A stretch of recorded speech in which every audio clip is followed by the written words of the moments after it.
Breaking news नाज़रीन। Peoples bus service में हाणे स्मार्ट कार्ड ज़रिए भाड़े जी उगाड़ी कई वेंदी। वॾे वज़ीर Murad Ali Shah automated fare collection system जो इफ़्तिताह करे छॾियो।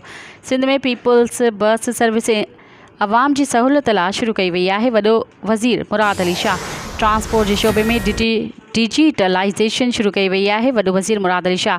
ब्रेकिंग न्यूज़ नाज़रीन जेका हिकु दफ़ो ॿीहर दोहराईंदा हलूं। पीपल्स बस सर्विस में हाणे स्मार्ट कार्ड ज़रिए भाड़े जी उगाड़ी कई वेंदी। वॾे वज़ीर Murad Ali Shah automated fare collection system जो इफ़्तिताह करे छॾियो।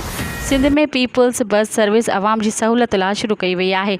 ट्रांसपोर्ट जे शोबे में डिजिटलाइज़ेशन शुरू कई वई आहे। वॾो वज़ीर मुराद अली शाह। मज़ीद ख़बरनि ऐं तफ़सीलात लाइ विज़िट कयो असांजी वेबसाइट www.awamiNewsHD.com ऐं ॾिसंदा रहो अवामी न्यूज़ HD।